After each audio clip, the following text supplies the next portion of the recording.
This is Joe. And this is David. Let's see how Joe gets on.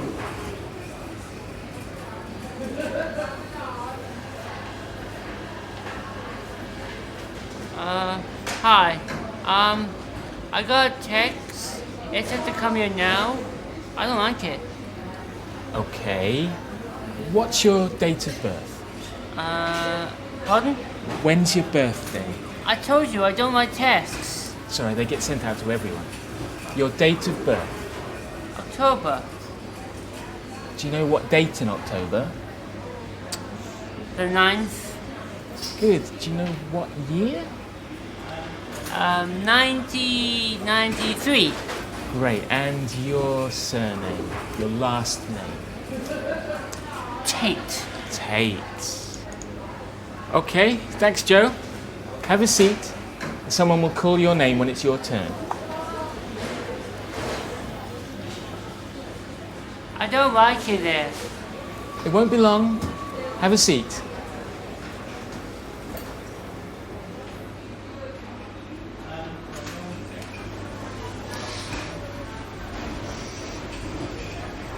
Andy Mapramati?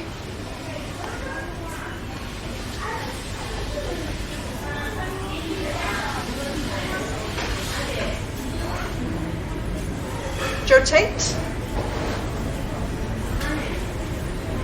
Joe Tate? Hi, Joe, are you ready? Joe, I'm Daphne. I'm an advanced nurse practitioner. Are you ready for your appointment today?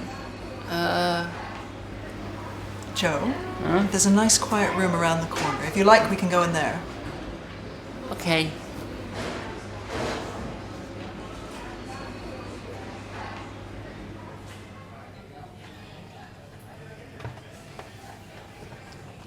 Joe, I'm not sure you could hear me out there. It was a bit noisy, wasn't it? I'm Daphne. Hello? Do you know why you're here today? Yes. No, it was... It's okay. Would you like to go through it with me? Yes, please. You're here for an endoscopy, so the doctors can have a look at you on the inside to see if you have an ulcer. Because it's painful. Exactly. Do you know what an endoscopy is? No, Well, it hurts. So it can be quite uncomfortable, but it's not painful. They'll spray your throat with a local anesthetic to make it go numb. Okay. Then they'll pass a thin tube from your mouth into your stomach. And this tube's got a little light and a tiny camera on the end that sends pictures to a television that the doctors can look at. One of us can hold your hand through this. You won't be alone. It's gonna happen now? But no one told me that. I mean, my dad didn't say any of that. I don't like surprises. Yeah, it's all set up and the doctor's waiting for you. Do you have any questions? Will you be there too? If you'd like me to be. Yes, please. Of course. Anything else you'd like to know? Will there be a lot of people there? There has to be a few people to help, but we can keep this to a minimum. So you, me, the doctor, and a couple of assistants. And you? And what's the doctor's name?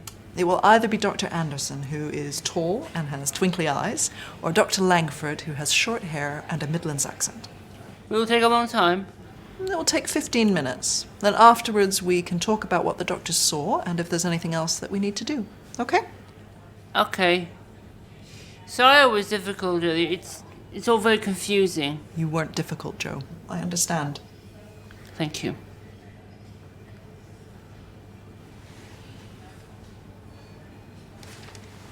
What did you think? Film's a one-way medium, so I can't hear you. I'll tell you what to think. I think some things went really well there, and some things didn't go quite so well. David and Daphne did their best, didn't they?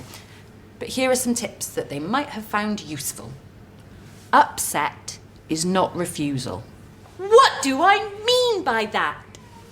I mean that if a patient is visibly distressed or upset, don't think for one single second that means they're refusing treatment or to follow procedure. It can mean all kinds of things, and changing the environment, as Daphne did, is a great shout. If you didn't have the space available, as Daphne did, you could try asking the patient to take a seat, or to breathe deeply, or give them a glass of water. Showing that you can see that they're unhappy is brilliant. Walking through what can or will happen is massively helpful. This could be the first time they've been through this procedure. Not knowing what's going to happen can put everyone on edge and make us vulnerable. I'm a massive fan of the old say what you see. I can see that you are upset. Shows the patient that they have been heard and understood. And who doesn't want that? Don't underestimate the power of simply saying, I understand. I understand.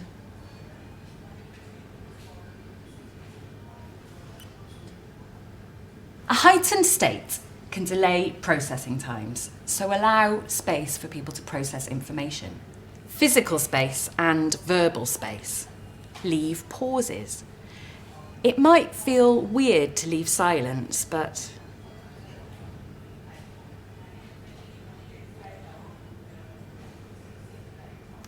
it can be very powerful. As well as using pauses and silence, don't overwhelm people with information. Share one piece at a time and check it's been understood. You can even ask somebody to repeat back information to check that it has been received. It's the same with questions. Ask one at a time. Does that make sense? Do you know what I mean? How old are you? What's the time? Where do babies come from? Do you see what I mean? Finally, and this one should go without saying, but don't ever speak about a patient as if they're not in the room. Does he take sugar? How old is she? Until you have established that somebody can't speak for themselves, it's best to assume that they can. We're going to return to this point, but it's an important one, and I am a massive fan of emphasising.